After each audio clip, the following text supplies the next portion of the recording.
And we are live. So, Travis, I will say, I thought today I was going to come in here, slamming my door, and yelling at the screen, yelling at my microphone over everything that we're about to talk about tonight. But my wife helped me get at my wit's end. We're just going to have a civil conversation. And one thing that we literally joked about right before we started recording is we're going to have a little bit of a trigger warning for those of us who don't think that we are real DC fans, because I know it's going to come. I know there's somebody out there that's going to be listening to this and have that statement for us. That is not true. And I don't have to. Some of us were picking up comics in the midst of working today. So, yeah, that's not true at all. I mean, you can see my canvas up here, the shirt that I'm wearing, the countless comics behind me. I don't have to prove it, but I can. But before we get into all of that, I want to say thank you for listening to our show. Travis, of course, is here with me. And we are a huge network of shows. If you have not listened to us before, thank you for picking our show to listen to. But we are part of a huge network, the Geek Ultimate Alliance Network. That including, I'll actually do it. I say all the time that I cheat on my show, Ranger Alliance, but I'll go ahead and I'll do the dirty work today and go through all of our shows. So, on Mondays, we have World's Finest True Believers, which will be going to only bi-weekly soon, because Ranger Alliance will be taking over its retro episode weeks, which, by the way, this week was a new episode with our good man Jim from Weird Science, and he also has a show on the Geek Ultimate Alliance Network, as well as his own podcast network, and we'll talk about that real quick. Synergy. Yes, Synergy. Of course, Monday nights, just like tonight, we are live here on DC Alliance, but of course that drops on Tuesdays. On Tuesday nights, of course, is the Marvel Alliance, and which is hosted by Brent and Chris.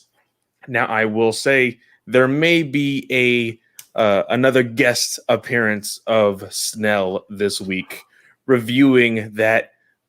What would you call it, Snell? The glorious Venom trailer? Is that what I hear? I think maybe. I want to point out. I just want to point out, hosted by Chris and Brent. What did I say? You said Brent and Chris. Some people think I may have forgotten who the hosts are. I just want to point it out there, who I said first. Yeah, just. So of course they host the Marvel Alliance podcast. On Wednesdays is crap. I literally you already said it. Marvel Alliance. Yeah. Wednesdays Marvel Alliance is when it drops. That's right. Yeah. On Thursdays is a trio that, of course, is a Slice of Film, Star Wars Alliance, as well as Ranger Alliance, which is moving to Mondays, like I said prior. On Fridays is Superhero Discussions with our boy Travis here. Now, me and you actually had a conversation about Invincible that just dropped. Clay has been the guest on the past 2 episodes of Superhero Discussions. Yes. And I have been on, technically, I think 3 different podcasts in the past week talking about Invincible. That shows how much I love that series. So go listen to that conversation. On Saturday and Sunday, of course, is Jim. He is the co-host of both Marvel and DC Weird Science podcast. So, of course, he here does the Weird Science DC and Marvel roundups for us. And that, of course, is just the podcast talking about the positive stuff in comics recently. If you want to hear Jim be a little bit more negative, you can go on his other shows. I know he'll love that. But he's the comics guru. He's the comics guru. He has actually there's actually a lot of books that we've both been enjoying in both Marvel and DC. So don't make me sound like he's a negative Nancy at all. But of course, we are a ad-supported network as well, we do have a Patreon. Of course, that is how we keep our green rings lit. Now, for $1, you can just support us. For $5, you can get all of the access to all of our ad-free shows as well as just exclusive Patreon content. Now, Travis, I did see pretty soon we're going to be getting that third issue of Ronin. So the 18th of March, I want to say, or May. Sorry, the 18th of May. I was gonna say March. We're way past that, bud. I felt like it's been that long. Yeah. Yeah. So we are going to be getting it pretty soon. So Joe, if you're listening to us, we definitely have to get together and have that conversation. And we potentially may have a fourth member, i.e., a fourth turtle, joining us for that. That is true. That is also true. So, yeah, with that, I believe that is all of the paperwork for the network. We will be having ads here, of course, on this show. We will be giving you a 3 count because we don't choose the ads and we don't choose the volume. So I'm just giving you that 3 count in case that, for some reason an ad decides, hey, I want to blow out your eardrum. But it's never really happened to me. But just to be safe, we always want to do it just in case. So, Travis, first on the docket was a little bit of a surprise because I have asked several people where this came from, and nobody seems to know how it exactly became into existence. This may be because we're all just very hesitant for the theater experience, and it kind of seems like that's where it came from. But we got this weird, featurette, I would call it, of the Batman. Fun fact, I tried to spell featurette to you in the message, and it would not work. And even autocorrect wasn't working for me, so I just went to feature. It's funny you say that because I feel like I also tried to type in featurette to my co-host of Batman News Weekly, and spell check just completely ruined me, and I was just like, you know what, I'm not even going to try anymore. But it has Matt Reeves and Zoe Kravitz talking about Catwoman and a little bit of the film. There's really not a whole lot to this for at least what the video shows us. And I think the video is legitimately maybe 45 seconds or so, maybe a little bit more. It's been a while since I've actually sat down and watched it. I watched it as soon as I saw it for sure. Yeah. But how do you because one of the big things that people are taking away from this, of course, there's 6 screens behind Matt Reeves and everybody's trying to zoom in. What does it mean? What does it mean? But also Zoe Kravitz comes in and talks about her character, what her character is going to be doing throughout the film. But also Matt says she is not going to be Catwoman for the entirety of the movie. Basically. Yeah. Now, if you call that a spoiler, I'm sorry. It's a spoiler, but not really. Of course, this is something that we kind of assumed already because this is, of course, either a year 1 or a year 2 Batman movie. I assume that within the last 10 minutes of this film, we will see a Catwoman reveal, which means I think my prediction of a Catwoman suit reveal for fandom is now out of the question. It's not going to happen. Oh, I think you're 100% right on that, Clay. Personally, I agree with you. I don't think we got to operate, first of all, that this is just like Nolan's. It's a trilogy, and that the third movie is the end point. It's not okay, let's move this off into another franchise. You do this. We got to operate under, because same thing with Planet of the Apes. This is your movie. This is your story. That's all you're doing. If someone wants to come pick up the mantle, fine. But maybe he might not even allow it. Someone can't pick up the story and tell more Caesar stories or stuff like that, right? So there is a limit. I feel like people always look for sequels and all that and this stuff. But here, if it's a trilogy of movies, it would make sense for her story arc to not fully realize the Catwoman persona in the first movie. I enjoyed it. I think I enjoyed this a little bit more than you. I really enjoyed Matt Reeves talking about the villains, saying essentially that this is like Gotham in a way. Like they're all just starting out, but don't worry, Selena Kyle's not a 13-year-old girl with 13-year-old boy Bruce Wayne. Like they're both adults, so don't worry about that part of it. That's kind of how I took that. Was that what he was saying? Did he say that it'll essentially just be like Gotham, or is that just something that That's how I you're took from. He said, okay? "I Okay, wanted." okay. This is exactly what he said. I wanted to see a Batman that was not an origin tale, but was sort of in his early days. But that meant a lot of the characters who are the Rose Gallery characters are in their origins in a way. So we have Selena Kyle, who's not yet Catwoman, but that little bit before that, that's essentially Yeah, Gotham, in my opinion. Except, essentially, and that makes sense because I did see a lot of people saying, "Oh, we're basically getting Gotham again," yeah, or "We're getting Gotham 2.0," which I would assume technically is the HBO Max show, but I mean, it's whatever. It's a tie-in anyway. But I'm still, let me retract that because of something we're going to be talking about later. I am interested. No, you know what? I'm not even going to try to sugarcoat it, and I'm not going to call back on what I said. Essentially, I'm excited for Pattinson's Batman.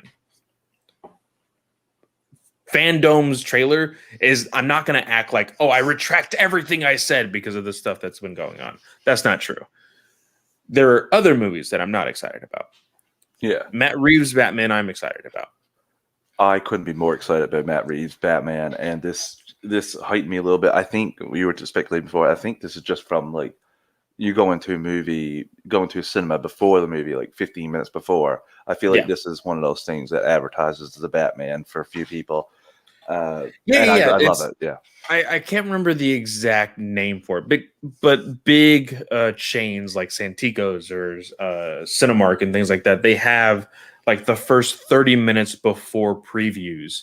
For those of us who like to go early, we'll get to sit down and see these featurettes. They sometimes are advertising the like hot new TV shows on TNT or something like that, just random stuff. Oh, well, we don't have any of that. I wish that sounds a Oh, lot really? cooler. We don't have like advertising like TV shows or anything like that. We do have those featurettes. It's all ran from the same, essentially one. I would say, yeah, more than, but the main one, Cineplex. They do their pre-show thing, and then it's a time play like contest that you can win points and free movie tickets and stuff like that. That leads up to the show. Then you get the previews. Oh, So that's I interesting. want to say maybe whoever either I'm not sure how it goes, but I assume either Cineplex owns Time Play or Time Play paid Cineplex to be that because that contest runs a solid 5 to 10 minutes with a little break in between to show something else like a commercial. We get commercials for like M&Ms maybe or like snacks Yeah, that are yeah, in the yeah. theater, but Like no there, TV or nothing. you'll get like for us. This is so weird. Like this is something new that I'm learning. Yeah. But like if you go in 30 minutes early into a movie, right? You sit there and you'll see, like you said, your advertisements for the actual theater that you're in. So that way, it basically reminds you, hey, go buy your popcorn, buy your snacks, do whatever.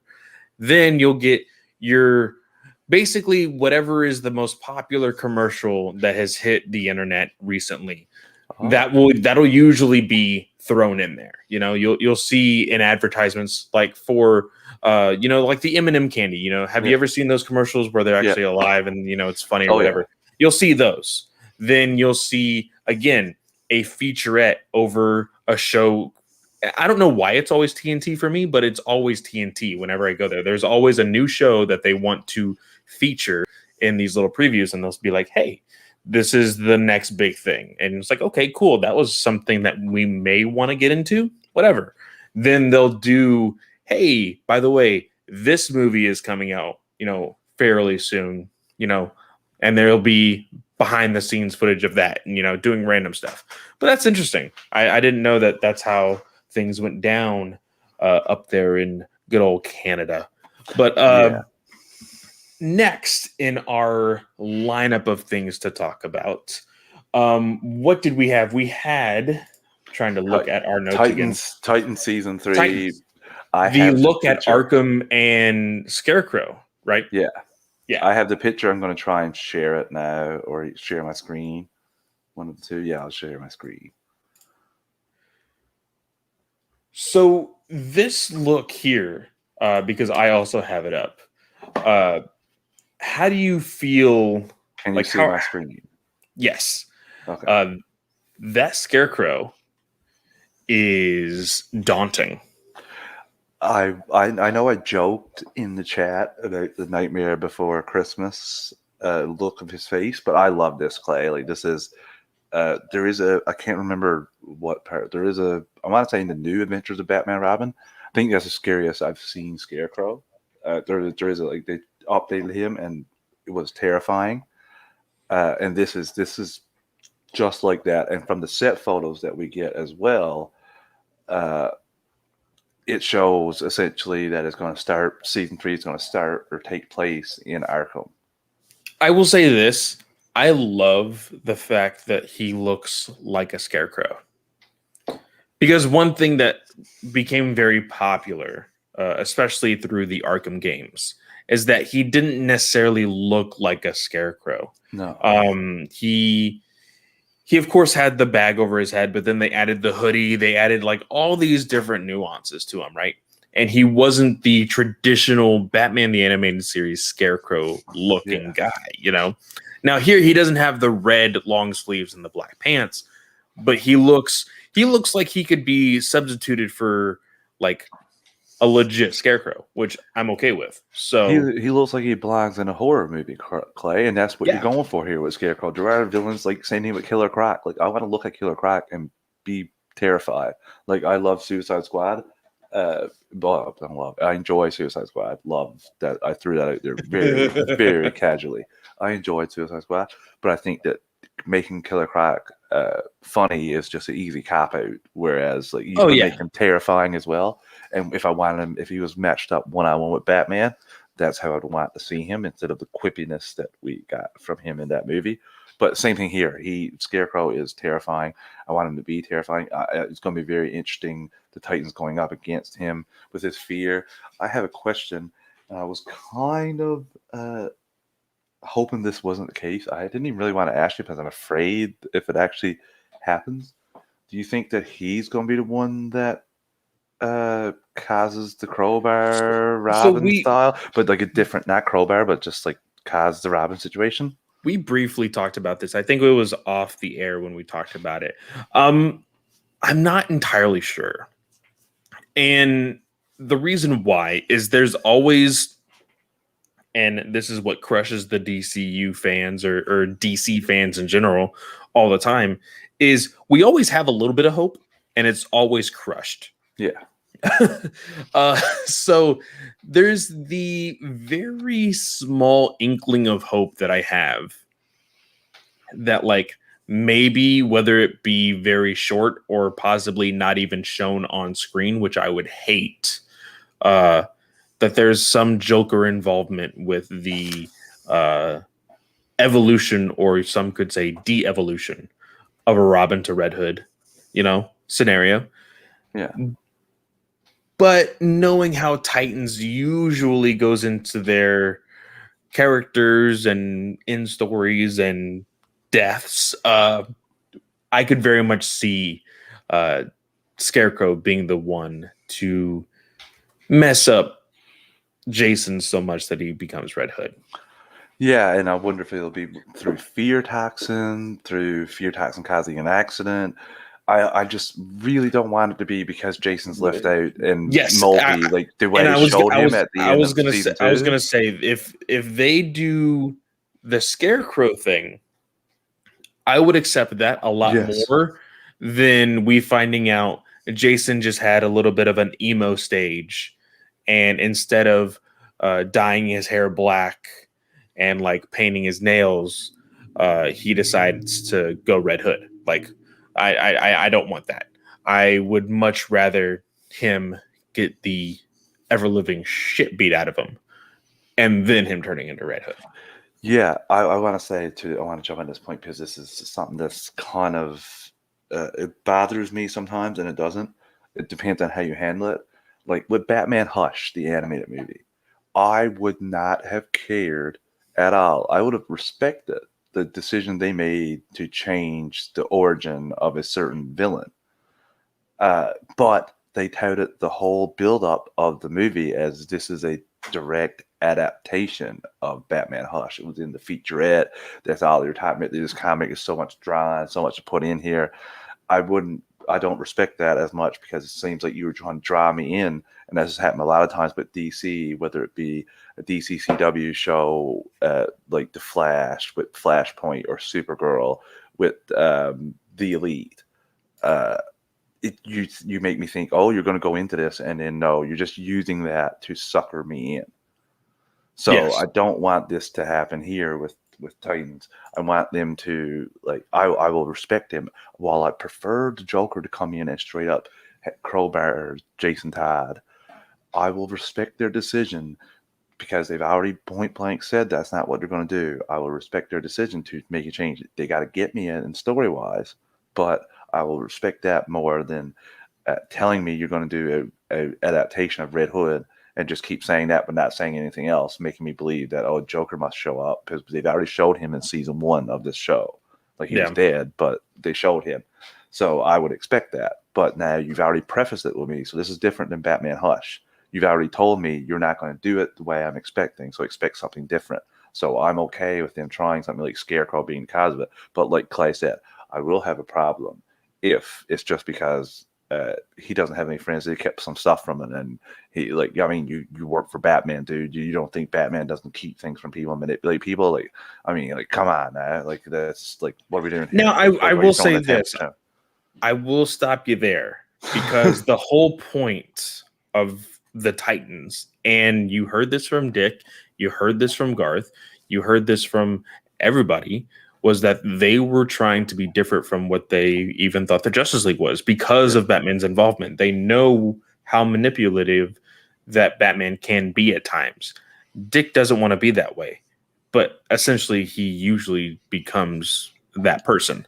You know, it would be really helpful in backing up that point, though, having a Batman that's stoic and, like, kind of like brooding, and you can see him being manipulative, not Adam West. Like, I love Adam West portrayal, but I was gonna say Alfred, but yeah, same thing. But so there is another TV point that we are going to be talking about. Yes, but we may actually go over the time that I think we're going to be going over for that one little topic. So let's go ahead and take our first ad break now. Yeah, of course, like I said, we don't choose our ads, we don't choose the volume.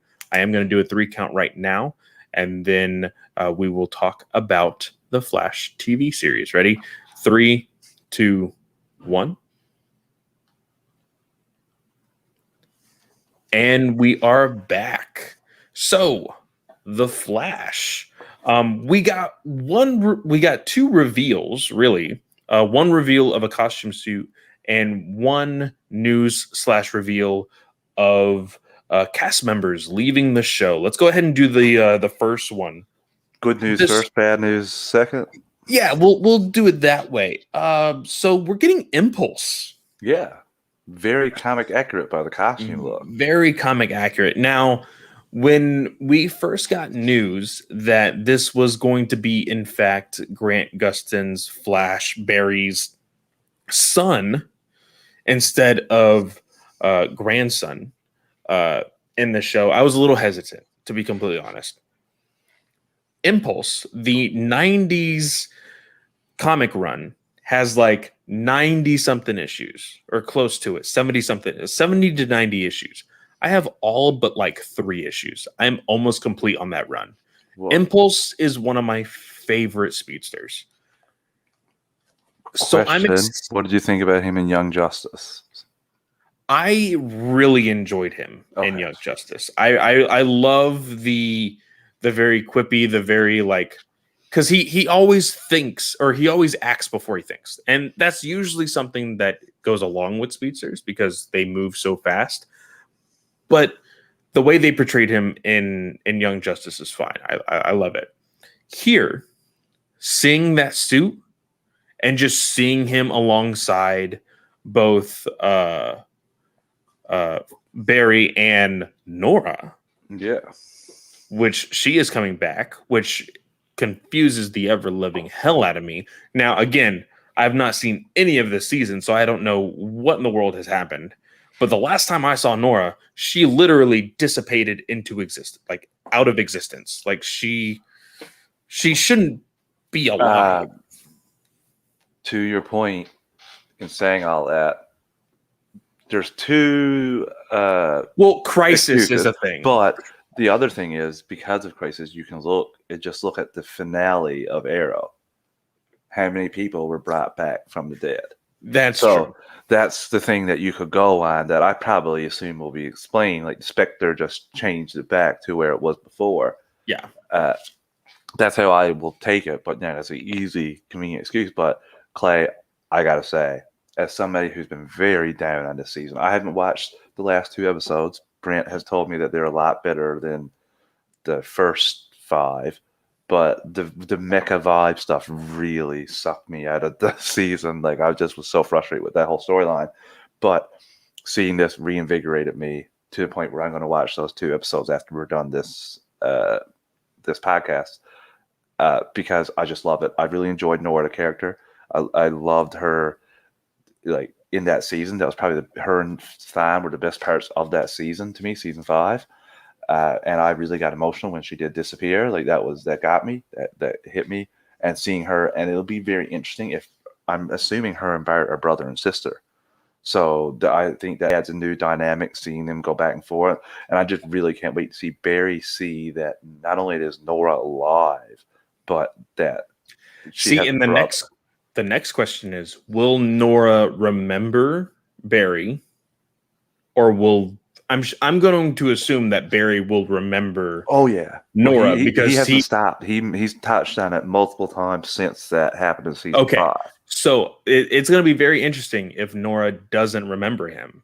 That can play a little bit more into like, okay, well, she kind of got into a dark place in that season that she played a part of, and there was the whole spin at the very end of, oh, I did it on purpose so I could do this, but still. You don't go that far without, having some dark places in your heart.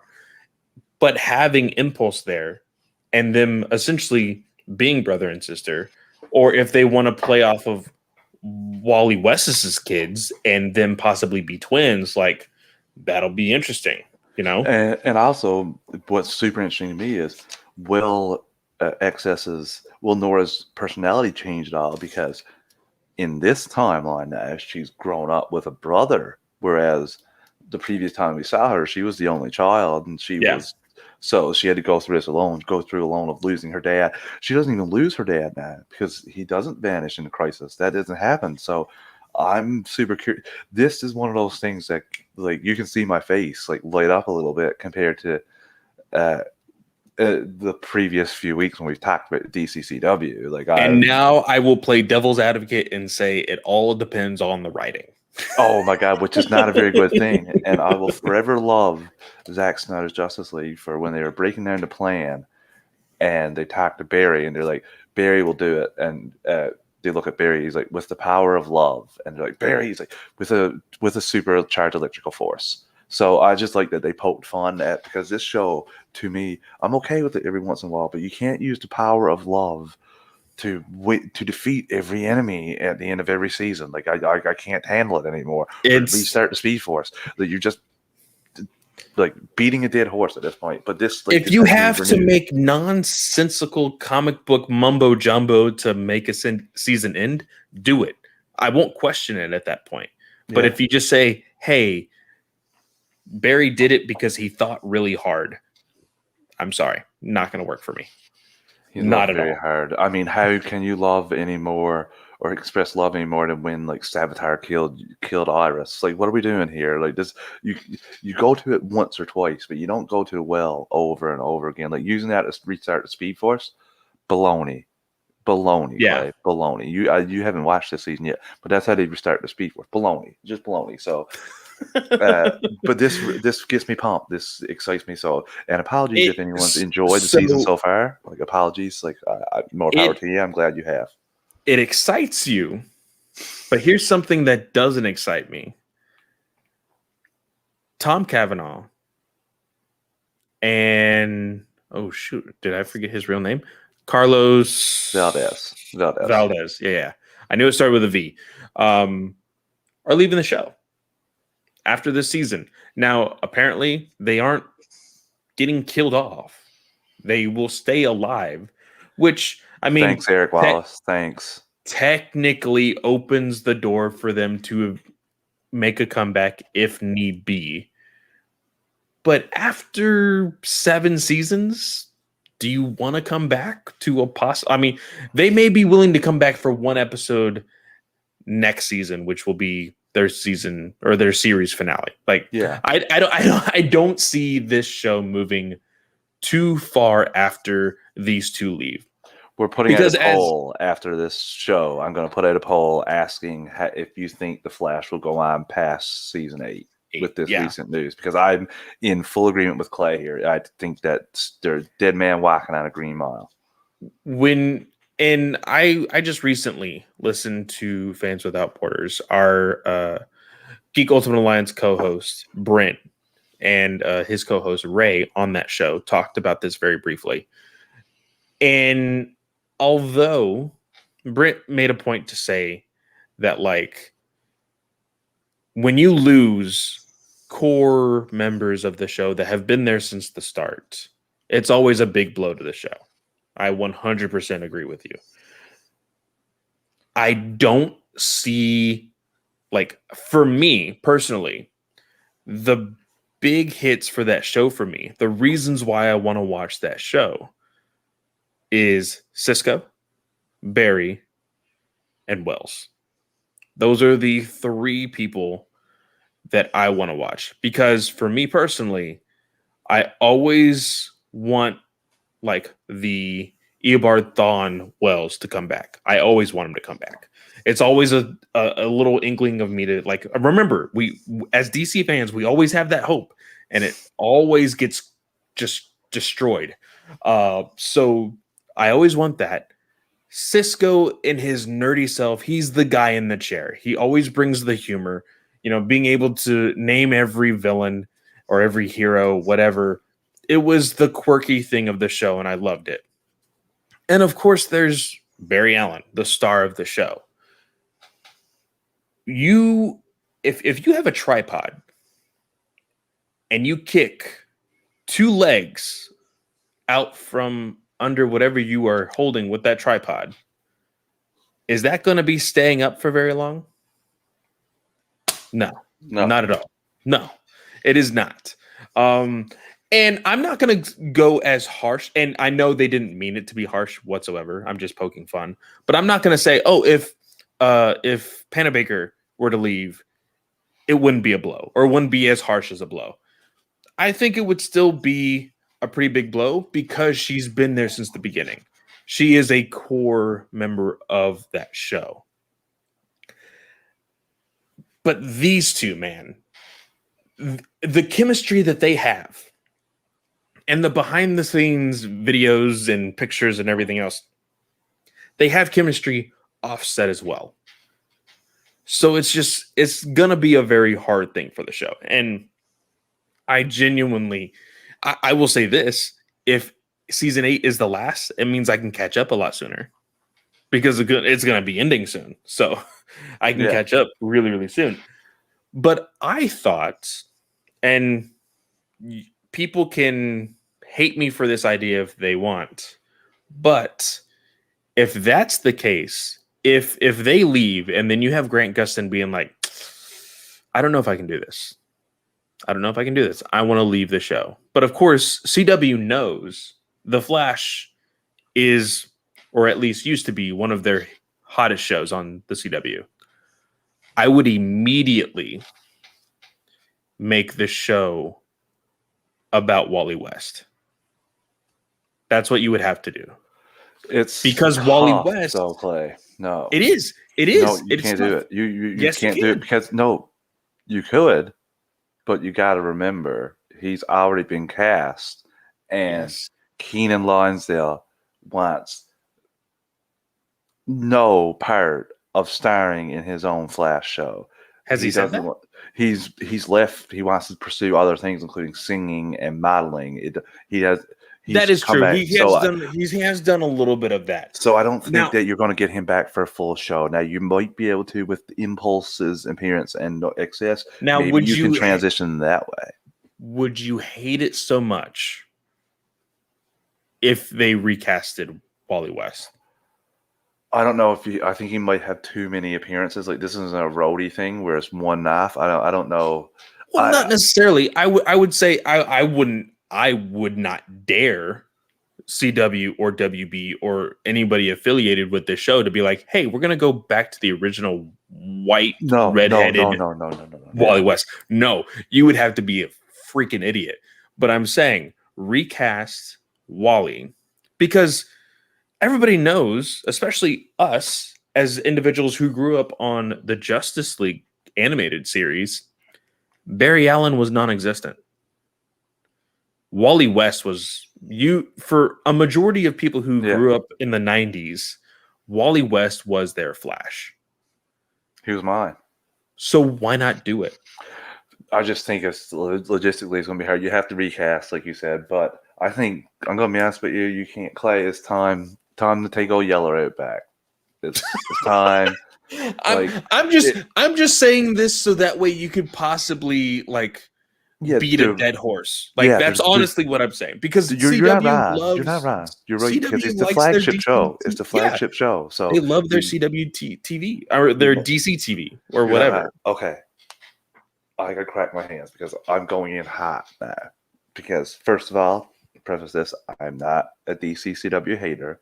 Before last year, I don't know if there was maybe Brent, but I don't think so. Sorry, Brent. I don't think there was a bigger fan of DC CW. Like the amount of times I rewatched episodes, like it's ridiculous. It's such a waste of time. There's a reason that I'm doing accounting now at 33. You've seen each season, or you've seen a round of the seasons 33 times? No, I said there's a reason at 33 why I'm doing accounting now. I've wasted too much of my own personal time. Yeah, I thought you were talking with Arrow. With Arrow, I honestly, first couple seasons, I wouldn't be surprised because to be honest with you, Clay, when a new episode would come out, like let's say season 2 starts, because I picked up midway through season 1. I did this though with season 1, but when season 2 episode 1 started, I'd watch that. Then for next week, I'd watch 1 and then 2, and then for the following week, I'd watch 1, 2, 3, then 1, 2, 3, 4, then 1, 2, 3, 4, 5. I rewatch every episode going to season. I did that with Flash. Way too much time. You guys have way too much time on your hands. No, this cat does, because all I did was work for half the year and then take the other half of the year off, play sports, and watch nerd shows and read comics and stuff. So that's essentially what I did for. That's living the life right there. Well, yes, it was fun in the moment, but now a lot of people that I grew up with that didn't do that, they're all settled in their homes, they're all in their careers. Well, but in saying all that, I'm a huge fan of DCW and was, but to be honest with you, Wells, I was okay with Wells being gone, like Kavanaugh leaving after season 3. I really loved the first 2 seasons, but I think season 3, where he was playing Harry or whatever, not the Harry, but the drumming guy that got HR. That was it for me. I think that it's just you'd have a beaten dead horse. How many times can you make Wells a different Wells? Like this stuff is. You let Tom Kavanaugh go off and do some other things. He definitely wants to. So that's one thing. Same thing with Cisco. Cisco stopped being interesting to me after he took the cure for powers. Because the first couple seasons, seasons 2 and 3 were him understanding his abilities and getting really comfortable with them. Then he throws him away for a girl that he met for 6 episodes. So I started to lose touch there. So I'm okay with both of them going. And he wanted to go earlier. There was a lot of noise a couple of years ago with him going. I think that was the exit where he took his powers and was going to go with Camilla. So I think that was the way to get him out. But I guess he renegotiated, wanted some more money. I can't blame these guys because you're on this show, you're one of the main cast. Regardless, you're pretty set for life after this. If you're on 8 seasons of the Flash with the renewals and the syndication. But also, I will say that having 8 seasons is a diamond in the rough. Yeah. Shows, especially, we're even learning through streaming. Everybody's like, oh, streaming is the answer, so that way our shows go longer. No. Some seasons, even with streaming, will only have 1 season. They're like, hey, we're not picking it up for a second. You'll get more So content. You just yes. you might not get continuation like you would where a network when you finally get a network to invest in a show, they're a lot less likely, especially if, like with Flash, the numbers and then the prime time spots they give it, they're less likely to get rid of it. So like it's hard for me because the first couple seasons of Flash are some of my favorite uh, comic book television. Like I really enjoy it. Like it gets a hard character, but I think like Chester makes Cisco completely redundant now. Like they're both guy and chair. Like I don't understand. You have both of them is now it makes sense transitioning to Chester from. But honestly, I'm going to be honest with you, Clay. I would rather completely disband the team now. Let Killer Frost go off on her own and have Barry. Let's have a season of Barry just doing stuff on his own. Like, can we get that? Like, I don't think I need Barry to talk to people every single time he's facing that threat, like to figure out But stuff. I mean, when is the last time, and this is genuinely honest because I watch a lot of streaming shows. Uh I used to watch a lot of TV, a lot of cable or whatever. When is the last time you have seen a show with only one prominent actor or actress with like just a very casual background of supporting cast? You haven't. Like a show is more than one person. And I completely understand what you mean. Like if they were able to take what they have in comics and throw it onto the screen so that way you see more of Barry. Yeah, it'll be more of like internal dialogue. It'll be more of talking to himself, but you just see him in action doing the stuff for him. I could totally understand why people would enjoy that. But you need a supporting cast to help the episode move along, you you know? still have that. I feel like their team has become overstuffed. Like Barry's life, you have his Iris and Joe. That's all the support you need. You can honestly, you can still put a scientist type person like there that he consults with at Star Labs, but I feel like it's overstuffed. Like what does Caitlin even do now? Is it like biology? Like I haven't seen her solve a problem in ages like that. Well, Uh, that's because she has her own story. She's dealing with a literal split personality. Come on now. and unfortunately for me, I have zero interest in that stuff. So I think that's what's killing me. I'm losing interest in the side plots and the like going around in a circle. And I had the same problem with Arrow. Like, oh, he's keeping secrets from us. Let's fight. And then in next seasons, oh, he's keeping secrets from us. Let's fight. And that causes you to disband the second time. Like it's just retreading some past stuff. It's kind of frustrating. I don't want to harp all on this because, like I said earlier, when I saw the Impulse stuff, I got super excited. So Yeah. it's not like I'm not going to support this. It's just I'm becoming really frustrated because when my when you tell me there's 6 seasons of a show, well, 7, and my favorite seasons are the first 2, and then it gets worse progressively after that. That's what's frustrating to me. Whereas something like Arrow, for example, uh, I have like the second season, the 5th season, the first season, the 8th season, some order like that as the top 4. Yeah. So like it's a variety. There is a lot of dance. Like I don't even know if there's been a dance season. Yeah, actually no, there has been. Flash has a couple season 4, like Arrow. So I don't know. It's frustrating to me on one hand because I really used to love the show, but then this Impulse stuff gets me excited. I just hope that uh, Tom Cavanaugh and Carlos Valdez like go on to like do whatever they want to do. But I really am fed up with Eric Wallace spoilering the hell out of everything all the time whenever he talks. Like you did not need to say anything else except that they were not coming back. Don't tell Yeah. me that you're opening up for them to come. Now I know Cisco will everything will end and Cisco will shake Barry's hand and go on, and then he can call him back at any point in time. And same thing with Harrison Wells because you're leaving it open for both of them. So nobody's sacrificed, no nothing. I don't have to worry about either one of them, their final stories, because it's just going to conclude and they're going to be able to come back. So I mean, frustration's over. they could easily just be like, "Hey, we're going to kill you." Yeah. Like, you know, they could totally do it. But it is what it is. He has a history of telling what actually is going to happen, unfortunately. But let's move on to a much Let's more. take our final break That's true. before we That's do true. Yeah, that. let's go ahead and do that because I know we're going to go on a rant here for Yeah. sure. Uh, go ahead and again turn down your volume if need be. We're going to go on a 3 count here in a second. Again, don't choose the ads, don't choose the volume. Ready? 3, 2, 1. And we are back. So, again, like I said in the beginning of this episode, I'm not going to be here yelling at this mic, yelling at you, because Travis, you don't deserve it. My mic doesn't deserve it. So we're going to talk. We're going to talk like civilized individuals. I already warned my wife I might raise my voice, but that's probably the worst thing that'll happen. So, when was this? This was 5 days ago, 4 days ago. 5 days ago.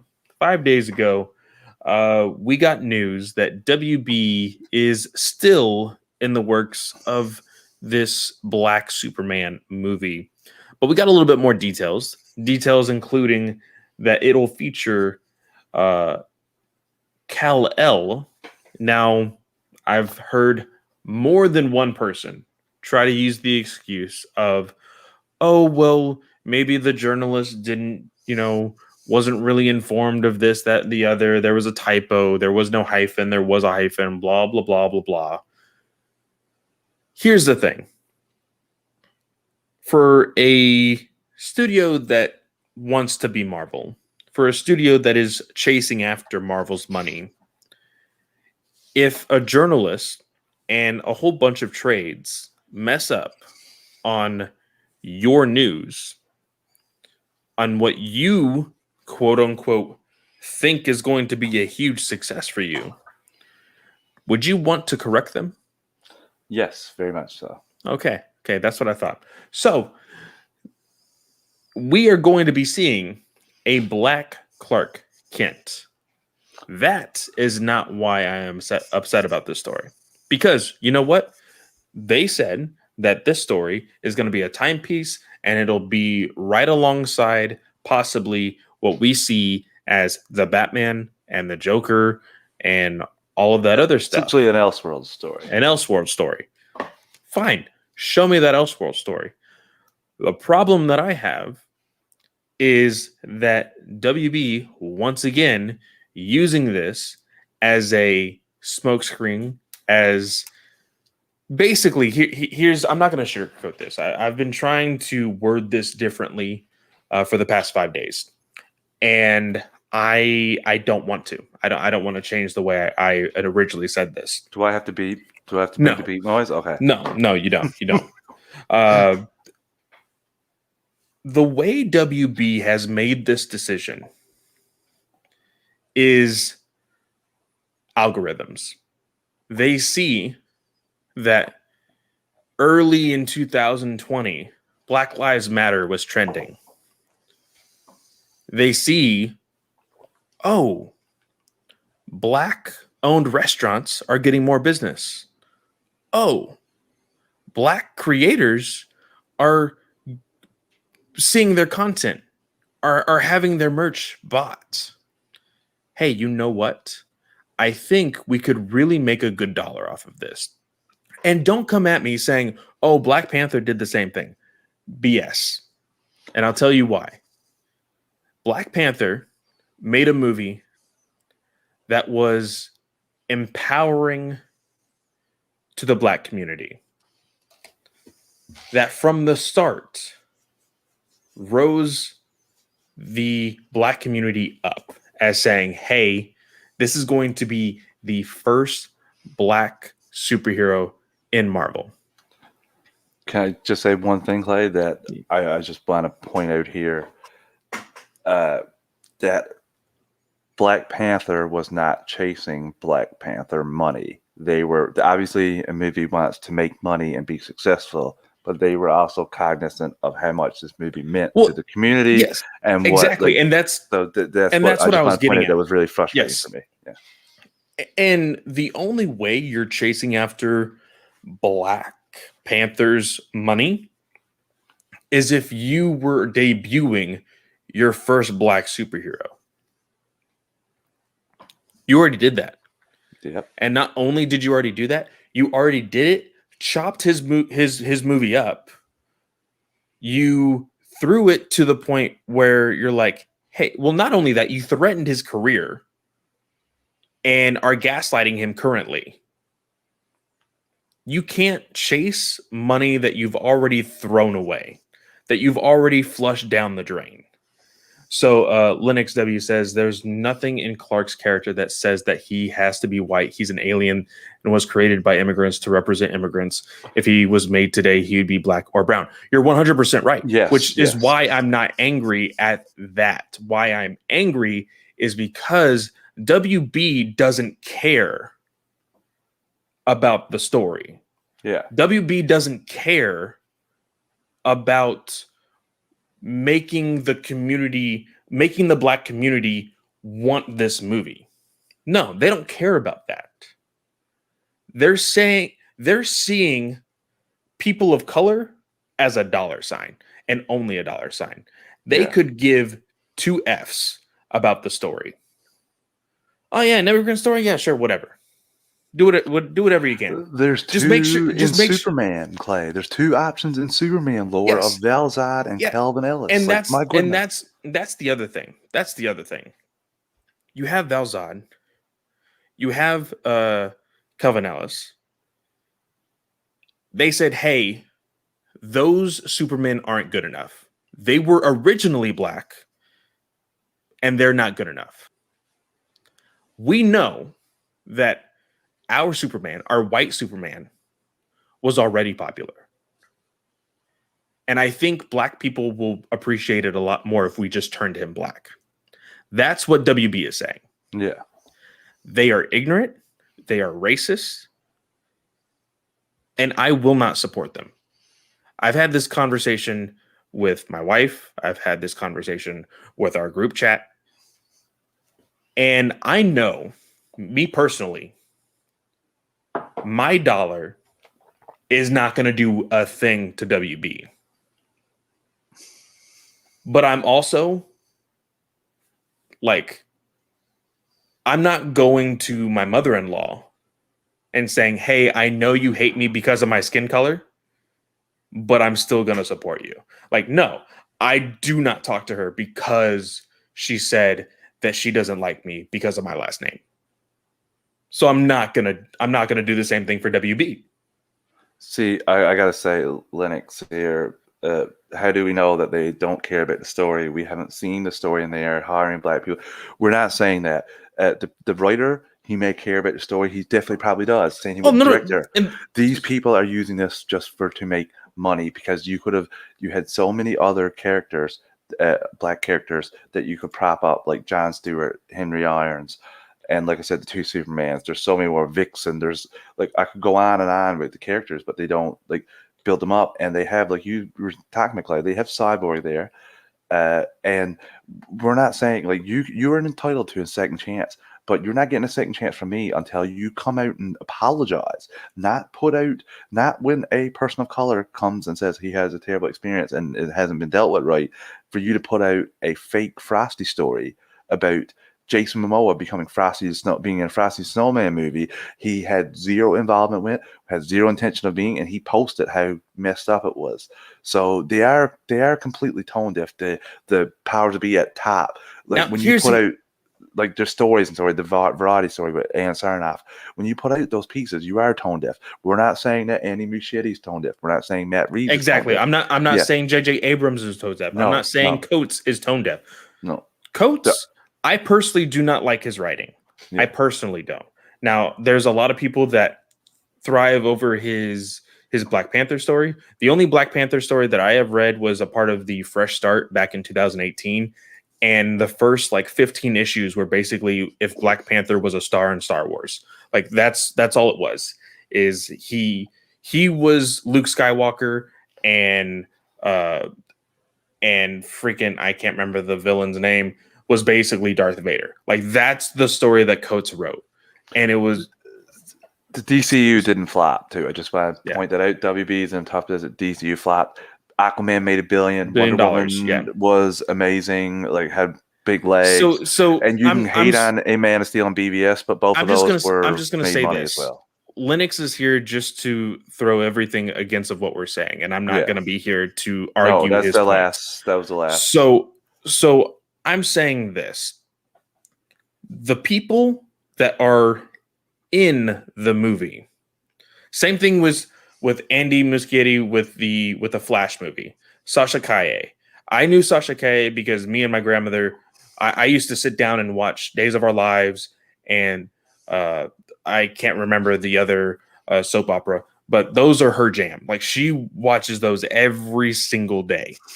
And whenever I was sick from elementary school, my grandmother said, well, you're sick. You can't do much of anything. I guess you're going to have to sit here and watch soap operas with me all day.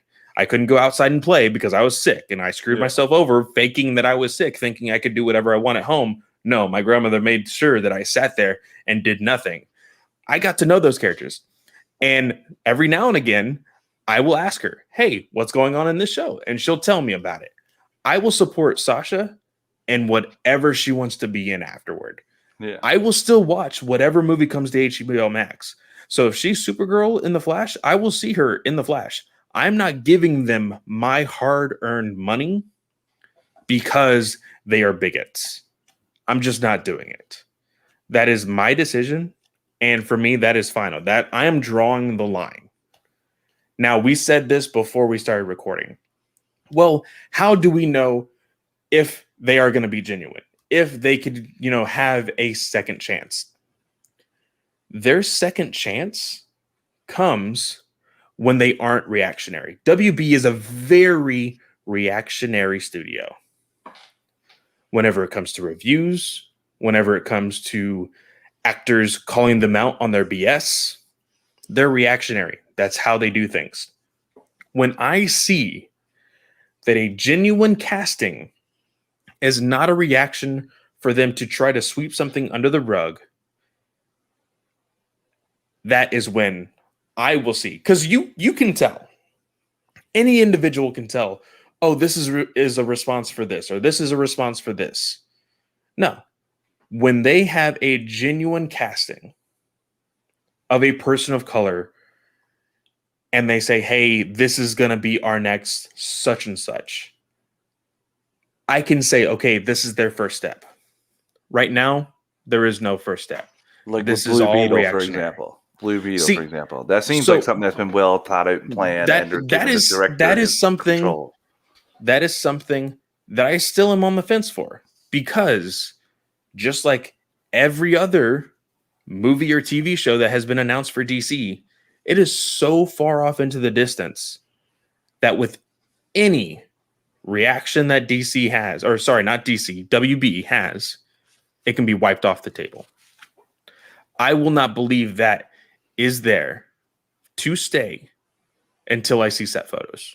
That's just the way it is. Well, that's the way it is, Clay, because they've established it. We joke about this, listeners, on our group chat. The Marvel video came out, the stinger, whatever you want to call it, featurette for the movies upcoming and what they showed in the past. And I joked to everyone in chat, it must be really nice to know that every one of these movies that you said is in development and are going to come out at this date are actually going to come out at this date and are in development. The dates changed because of COVID before, but that was not anything previous like Marvel. They never did that. So it was refreshing to know that, because with DC, I would bet there's at least a 50-50 shot this doesn't even get made. This doesn't come to the light of day. Look, how many times did we talk about, well, on this show, even before you came on, I don't know how many times we talked about Ava DuVernay's New Gods, and that was all, in reality, look back on it, it was all wasted time to talk about that. So it's just, if this gets made, I'm still waiting for my Nightwing movie. Hey, Chris.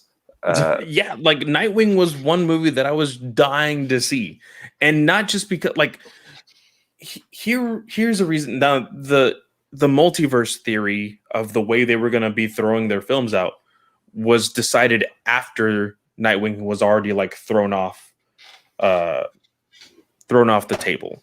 I understand that, but just waiting, like just having it still on the table and then throwing it out there saying, hey, there's going to be this multiverse. Like, it still would have been something that was worth it, you know? So with everything that is going on with WB, like, I like because even there's still news coming out about what Zach had planned for like his five I say issue, but I'm a comic book guy for his 5 movie arc. There was plans for Brainiac to be in Man of Steel 2, and everybody's like, "Oh my gosh, WB!" Like, why? Even today, Margot Robbie was like, "Oh yeah, I keep poking the bear and keep saying, hey, Poison Ivy needs to be a part of the DCEU," and everybody's like, "Why? Like, what? Like, this needs to happen. This needs to happen. Please, WB, I beg you, please, I beg with everything in my bones." Like, I'm sorry, you're all idiots. Like, you cannot be here complaining for 4 months or longer to WB because of the things that they will or will not do. And then the moment one of your fan favorite characters has the slightest chance of being in a movie, "Oh, I beg you, I beg you, I beg you." Like, no. Like, telling me that my dollar isn't going to affect the way DC or WB decides on a film, your words aren't going to affect anything either. Like, I'm sorry. Yeah, People need to understand WB is the kind of company that says, "Hey, I have money, you don't. I make decisions, you don't. I don't care if you think I'm a racist because I still have the money in the end. I don't care if I have a bad rap because I still have more money than you." That's all they care about. That is all they care about. Feige, I don't care at the moment what his skeletons are because he isn't throwing them out there in the public to know. He is showing, hey, we're going to praise these characters for this community. We are not seeing that from WB at Clay, all. he also to the point that Foggy, he loves the source material. Like there's also stories like Hugh Jackman, after being retired from Wolverine for a few years, isn't going to come out and randomly say, "Oh yeah, Kevin Feige was bringing us comics and talking about this and this," when Bryan Singer was like, "We don't want comics," like that. So I think it just shows gives gives him more gravitas to say whatever he wants to say, do whatever he wants to do. And I think DC needs somebody like that. Like, no offense to Walter Hamada, he may be a shrewd business operator, although not being fully in on a Joker, we see was not a smart move to begin with. He doesn't show the love for the characters that Kevin Feige shows. So I think DC needs someone like that. I think they need to go to DC Studios to get away from let WB influence all the other movies, and at the very least, you could see then it is an issue. Is DC's not a lack of success, but I still think it's successful. But is WB holding back DC from being truly as successful as it could possibly be? So I think those are questions that got to be asked.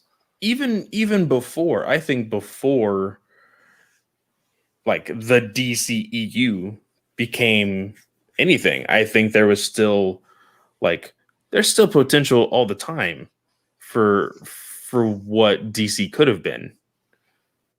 And DC films, sorry, I should reiterate that. Yeah. And I'm right there with you. I think that in order for anything to be wildly successful, because you're right, they are successful. They have Aquaman with $1 billion.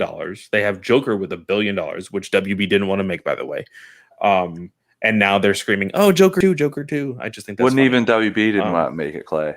It was Walter. Todd Phillips actually come out and point blank said that. Like that. Well, he didn't understand how it worked. That's what I'm saying. Like they're like, "Oh, well, we don't want this," and now they're saying, "Oh, the sequel's coming. The sequel's coming." Money talks. And until I hear Joaquin Phoenix say he's doing another one, I'll never believe that he's doing another one. Sorry, Snell, I know you want it so bad, and I was very very briefly inside their podcast chat the other night, asking, well, what if Phoenix doesn't want to do it and WB still does? They're just going to recast. They're just going to throw somebody else there so that way they can attempt to make another $1 billion. And just like other podcasters have said, Ray included, we're just going to watch WB crumble on their own. And I'm going to watch them crumble, but I'm also going to watch them crumble without giving them my dollar. Like, so that's Or just they the could way it change it is. around. There's really there's a possibility. I don't want to throw it out there that they can't redeem themselves. No, But for me if personally, I'm the just going to give only you me way, the only way they can redeem themselves to for you. me, Yeah. I'm not going to speak for Travis and I'm not going to speak for the network. For me, the only way they can redeem themselves is cleaning house. Like even an apology, like I can type in right now, I'm sorry. I'm sorry, Walter Hamada, for saying all the mean things that I said 5 minutes ago. Do I mean it? No. Walter can easily type something up in simple press junket, whatever. Doesn't mean anything. I have a question to that. If Fisher says that he's satisfied with it, would that change anything for you? No. No, Like if he says that, like he showed contrition. again, like I've had this experience before. People don't know this. My light is super bright as well as my lamp, but I am a very light tone Hispanic. I understand this. I've been made fun of because of it my entire life. When my wife's mom found that out, her tone completely changed with me. She accused me of selling my wife into a sex ring. Like, she thinks that I sell drugs on the side. She thinks I'm a drug lord because I Oh, am Hispanic. Trust me, if I had that kind of money, I would not be living like this. I don't think I you'd be just wouldn't. co-hosting this show with me either, if I'm being completely honest with you. I think you'd have far more things going on in your life that you'd have to worry about, like holding down your whole crime lord, drug lord operation that And you had going on. and there was a time where my wife would say, "Oh, just give her a chance. Give her a chance." Like, I can give her whatever chance that I want. She's still a racist. Hamada can say, I'm sorry, all he wants. Like, he still did what he did. Yeah. Ray can You could, say, oh, okay. Ray can say, oh, you know what? I forgive him because he said he's sorry.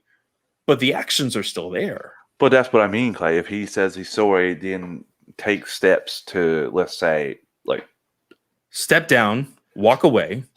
Jeff Johns so needs to that's step it. down. So that's the Emmerich only needs to thing. step down. That's the Okay. only way. Well, I don't. That is the only way for me to be like, okay, now I can see some real success and movement for the DCEU. Otherwise, it's still, hey, I'm gonna throw this at the wall and see and hope that it sticks.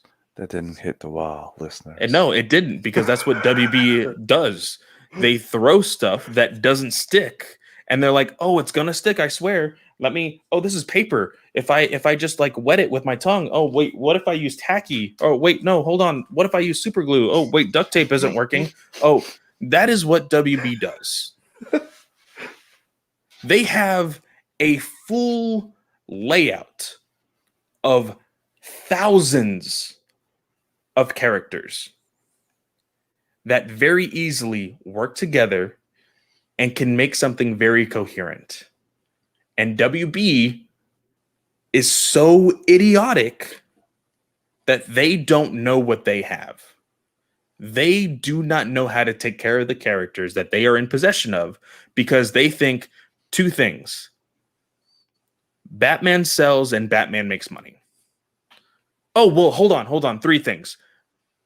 Black Lives Matter trended in 2020, so let's make money off of that. That's three things that they know. So that's also true. So for me, it's a little bit less for me. Like I'm gonna watch because I'm a DC fan. I'm not gonna let them take DC away from me. I was having Clay. I'm not sure with the money thing how I'm gonna do this. I may go watch the Suicide Squad in theaters. I may find it off the back of a truck. You take for that whatever way you want to take it. I will discuss it. We will review it on here. There's some things I've watched lately that I found at the back of the truck, whatever that may mean. Who knows? And I'm all for it. Those properties may have been, they 100% were owned by WB, but for me, I would like them to apologize, them to admit their wrongdoing, apologize to Ray Fisher and anyone that was like affected by the whole debacle. I don't think they'll ever do it. Like, that's why I'm a grain of salt here. Like, what's frustrating is like Gal Gadot came out this week about the more about what Josh Whedon said, essentially that he's going to end his career, stuff we already got, but it was dealt with very quickly. Whereas Ray Fisher's like tweeted out today, just so you guys know, like my career was threatened too. Like I've mentioned that before, but no one seemed to care about it. So I can understand your point. Like it makes sense. I'm not going to let them take these characters away from me in terms of how much I enjoy them. So I'm going to and that's watch it. Yeah, that's valid. Like I said, I'm still gonna if something interests me, I'm gonna watch it on HBO Max. Yeah. If my co-host for Batman News Weekly wants to see the Batman, he's paying for my ticket. I still like these characters, and I read the comics. Like I still have these characters in comics, and I'm still gonna read them. Like, and I told Brent this just today. Like DC Comics, not WB, but DC Comics has put me in this pickle as well. I hate Bendis's writing for Superman. Yeah. And he had me not buy Superman for 2.5 years. Now Tom King is about not Tom King, sorry, I did the classic switcheroo. Tom Taylor is going to be on Superman, and I will be buying his comic. Like, it's these situations, these pickles are very, very uncomfortable when it comes to, hey, I really love this character, but I just can't support what is happening to that character. Sounds like you're on how case by case basis. Sounds like it's case by case basis for you, and that's kind of thing for me. I just think we might have. My benchmark might be a little bit less, but I haven't had the experiences you've had, Clay, in your life as well. So this stuff affects you far differently to me. Like I can't even begin to talk about this stuff. I feel like I had no business talking about this because I hate to say it, but like I've went through my life relatively unencumbered. Like I've gotten pulled over multiple times in my life driving, and honestly, I wait until the cop comes up to the door to reach over to the glove box to get the registration and license. I don't think twice about that. Like hearing people say they have to have their stuff up. Like I spend 15 minutes sometimes digging through my car. I've spent 15 minutes digging through my car looking for all my things. And you know what the cop has been? Nothing but nice. Like nothing, like just very cordial and talking to me. So like I don't have the experiences that other people have that this would make this situation even more frustrating. Just on the outside, I'm more of a like just treat people good and with respect. And I see that this is not done here. So this is what pisses me off. But like I said, I don't have the same experiences. So it might not hit as hard for me. But I will watch the stuff that I like. I will read the stuff that I read. I won't just randomly watch stuff. Like if an animated movie comes out, I may get a free digital copy off somebody if they want to give me their code rather than go buy it and give WB my hard-earned money. So there's some ways, but I think I'm a little less down on the whole as DC. But I will agree that there needs drastic changes and admission of wrongdoing for sure. Personally, but I don't know. I think that kind of caps us there for that discussion, don't you think? Yeah. So I mean, I got a little heated there. No, you were pretty like, but it's a lot tamer than the stuff that I'm sure I've said out loud here. Our initial in frustrations in the chat too is a lot more than what you get time. Especially, I'm glad that we had 5 days between this.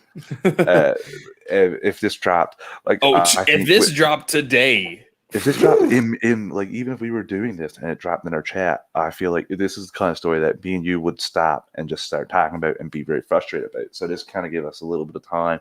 I still don't think that they're doing right things, that they need some changes. Like I am with you for the shakeup, but I don't know if that's going to happen. I feel like Emmerich is just going to be like a sick cat, like an old sick cat, and just like that's what my grandmother used to tell me all the time about cats. When they would get sick, they just crawl off into the forest and die, like curl up and die like a cat. And that's kind of what I feel like Emmerich's career is going to go. Like he's already putting feelers out for Netflix to hire him. I feel like he's just going to go off into the abyss. Like he should, especially if Army of the Dead is successful. oh boy, it's going to look even worse on him because he's essentially sold the rights to that just to get rid of Zack Snyder and not have to deal with it anymore. If that's successful for Netflix, yeah, I'm not going to want to see him having to answer to that. And I feel like that kind of goes hand in hand uh, Hey, with it. if Emmerich is for sure leaving, that's one off of my list Yeah, well, that needs to his go. contract comes up in 2022, Yeah. and that was the thing. So that the whole Netflix thing, but I think we're pretty much in agreement with they got to change their business practices top to bottom. They got to have like a new mission. They got to have new goals. They got to have their HGR thing. All this stuff got to be changed for the better, and I hope that they do. But I think we should move on to something Now, far more fun.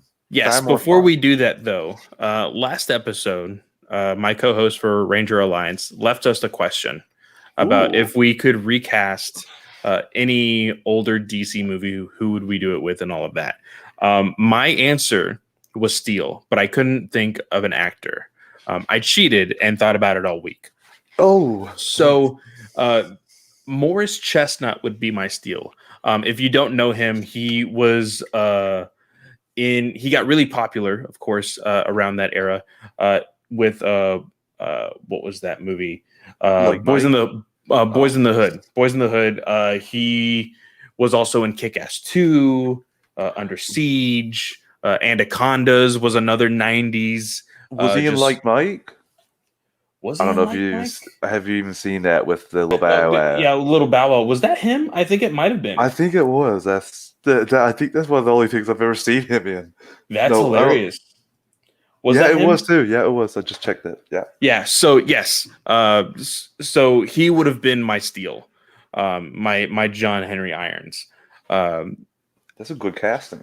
yeah. I don't know who the writer or anything else would need to be, but it would definitely need to be a pretty big revamp to make it worth it. So, but yes, let's go and move on. We will take To- one final ad break because we've gone. I think we'll do one final ad break to lead into the comics corner.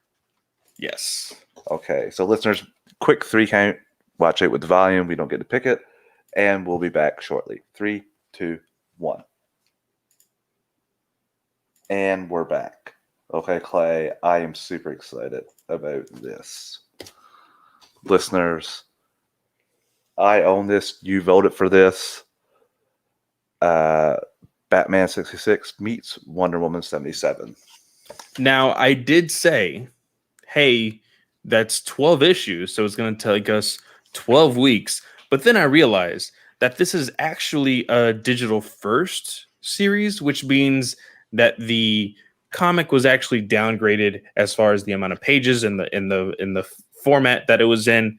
So actually, we're going to do 2 issues every single week. It will only take 6 weeks to finish.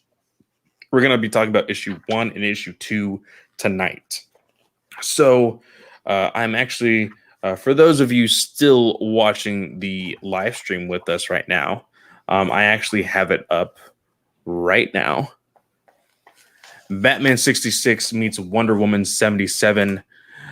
Here we have chapter 1, written by Mark Andreyko and Jeff Parker, pencils by David Hahn, inker by Carl Kessel, colorist Mad Pencil, letterer Wes Abbott. Great creative team. I really did enjoy the art here. We're not going to go panel by panel, but I will be sharing some of the art here. So, Travis, what did you think of these 2 first issues? I've really enjoyed them, Clay. They really put me in the first issue, put me in the vein of Batman 66. I loved how the dialogue for like Catwoman is for all kinds of different words, like parole, perfect, purloin. Like I just love the drag out P's because that's how she talked in the show. So it's really good little touch there. And they do the same thing with Robin. Like holy moly, Batman! Like he does those things. Like I'm reading it and I'm hearing the voices of the show, and that's something that I very much so. Like didn't expect right away. I have not seen much of the show, but I definitely remember the voices. I got my first inkling of Batman 66 with my uncle. Me and my uncle, when it was summertime, we would stay up super late playing either like Pokemon or Final Fantasy or just random stuff. And then we would get kind of tired of that. And we were like, okay, let's watch TV. And we would watch old reruns of Batman 66. So that's how I was able to see some of these characters in action. The one thing that I always love about these continuations when it comes to adaptations to the comic is you have to make it worth it. Like, what are you going to do in the comic that wasn't necessarily in the show that would make it worth purchasing? One, a crossover with 77 is definitely something that didn't happen in the show, but also the introduction to Talia al Ghul and Ra's. Yes. That is something that is definitely worth it. You're expanding the universe, which I absolutely love. And so much so that Talia actually met Bruce when they were little. Yeah, we get a flashback scene, which I wasn't expecting, which is kind of silly thinking about it now with Wonder Woman 77. I'm a little confused on the timeline of all this. Clay. I will say this did not have its faults because if, as the title would suggest, Batman 66 and Wonder Woman 77, I have not seen a single episode of Wonder Woman 77. I will go out and say that right. I remember who she is. My mom used to talk about her all the time when it came to like, because my dad was the Superman person, right? And so unfortunately my parents are divorced, and so whenever I was like, oh yeah, dad got me this and da-da-da, she'd be like, oh well, I remember when I was a kid I would watch Wonder Woman, blah blah blah, and I was like, okay, yeah, Wonder Woman, whatever, Superman. So she would talk about the show every so often, but if it is in fact in 77 and Batman 66 is in 66, and if Bruce is little, then it have to be somewhere in the 40s now, unless they're trying to say that Wonder Woman is immortal completely. This would still technically make sense, but if Steve Trevor is a part of the show, is he like an 80-year-old man? The way I'm headcanon it, Clay, is that Batman 66 is not like Batman takes place in 1966. That's how I'm headcanoning it. I'm saying that this takes place in the 70s or 80s, like a couple years after the first couple seasons of Wonder Woman. But like I that's the only way I can do it, and it makes sense because it can't be Batman 66. That wouldn't make as much sense. Like Batman can't be fully Batman and then have this past memory, because it would be the 40s and 30s, which is not what this looks like. So because this is like after the war in this is after World War II. Yeah. So I go with it as being like Wonder Woman 77. So that's kind of like maybe it's the 80s, early 80s kind of deal. That's kind of this whole thing is over. This whole flashback is actually this whole entire story is these two books, these very important books that a gentleman is in possession of at the very beginning. World of the Ancients. Yes, the Last World of the Ancients. They were actually on auction in Wayne Manor years ago, and Wonder Woman was actually there, Diana Prince. And when this auction took place, Ra's al Ghul was very interested in these books. Colin BS there on Ra's, because I mean, I'm sorry, Ra's, that's pretty pathetic that you didn't bring enough money to outbid this guy. And that was something also. Now, of course, you can always call it as like, hey, Ra's is technically like immortal because of the Lazarus pits or whatever. So he probably just like built his fortune off of just living forever. But like in my mind, I never thought as Ra's as like a rich person, which is kind of stupid to think, because now that I think about it, he probably is rich. He just amassed fortunes over time. Yeah. So you're right. He probably should have enough money to do this. But I think also, I can't remember who they are called. The people who are calling the auction. When a bid gets too out of hand, Auctioneer. The auctioneers. Yeah, sorry. I'm sure when an auction gets a little out of hand, they eventually call it. They're like, okay, one of you guys are just gonna like rip the other one to shreds, so we're just gonna call it here. I've been in an action before, first storage unit, and essentially you agree beforehand, like the auctioneers, they call the shots, they make the rules. If like they cannot take your bid for a number of reasons, so yeah, I kind of really enjoyed this. I love how it all hit the fan, like because they didn't win the bid. Both Rise and the Nazis both were like, "Yeah, we're taking this. Screw you." First, the guy was like, "I'll pay you 10 times." He's like, "No." He's like, "All right, well, I'll kill you then." So I just really love the turn, and you're showing it there now. We get the perfect little shot of Bruce. I really like this. That's how the only way I could hit it, but I really love Bruce and Talia looking, like peeking behind the door and watching Diana turn into Wonder Woman. That's just a great little touch. Oh yeah, it's absolutely great. There's a moment here, this very first page of the second issue when she actually is Wonder Woman and she's running.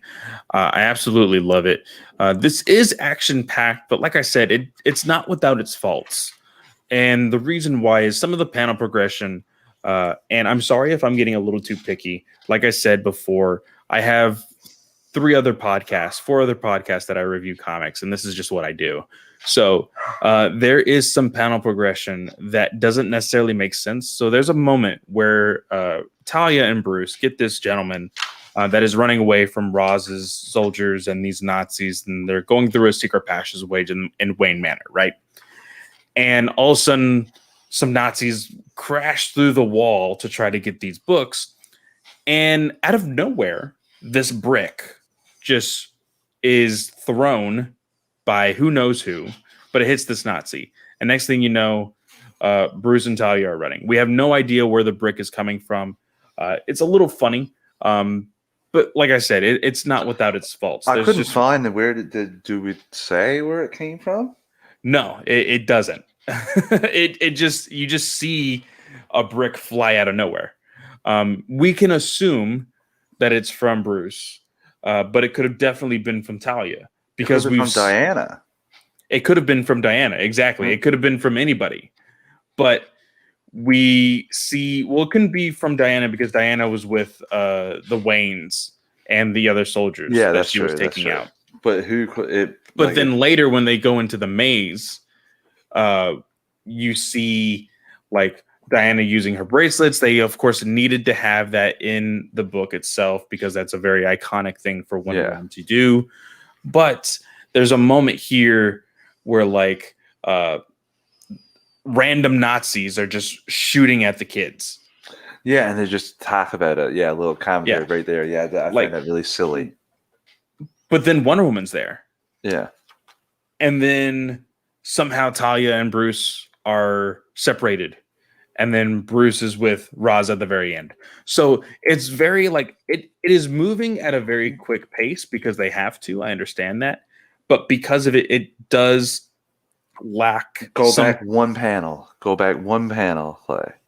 There so when the gunfire shot at the kids, Bruce takes off into the maze, like straight in through the brush, through one of the hedges. Okay, because you see him come out here, and he's facing who will end the episode of Ra's staring at that, which is essentially Bruce Wayne's first meeting with Ra's al Ghul. Yeah, and he tells Bruce like you need to basically threatens him and says you need to tell me where those books are. And I love this little I don't know what you would call it at the very end here, but it says next time will a young Bruce lose his head over a girl and some books? Will Wonder Woman stop the enigmatic Ra's al Ghul?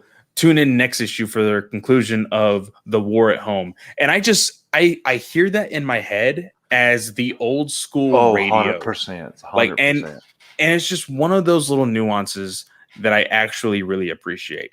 The only thing is missing, Clay. The only thing is missing is same bat time, same bat place. Exactly. It would be great. Channel. It would be great if they actually did it.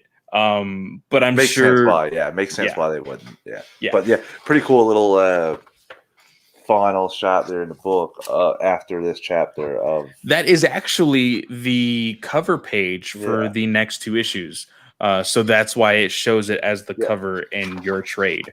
Yeah. We will be covering the next 2 issues next week. So I'm actually looking forward to this. Now, like I Same. said, it does have its faults, but it does have the feel of a Batman 66. So I am hoping that eventually we actually see Batman team up with Wonder Woman, and it's not just this young Bruce, encountering Wonder Woman. That's my only gripe so far. But I know that we have plenty of story to talk about throughout this book. Yeah, I can't wait. Really looking forward to it. I guess that's the end of the show. I didn't think we were going to go as long as we did, but it was great discussions. And like you said, the book, I'm really excited. I can't wait for future books as well. I'm going to probably try and pick my selections for the foreseeable future with actual physical comics that I own. So it's going to be interesting to see what wins. I'm all about, I hope that, I don't know if you'll throw Nightwing back up again, but I kind of really hope that one wins. So maybe if you don't, I will. So, but yeah, this is a cool little addition. And listeners, I hope you're enjoying it as much as we are. I guess we'll jet out of here. Thanks for joining us. We'll see y'all next week, and thanks for supporting the Geek Ultimate Alliance Network. See ya. Later, everyone.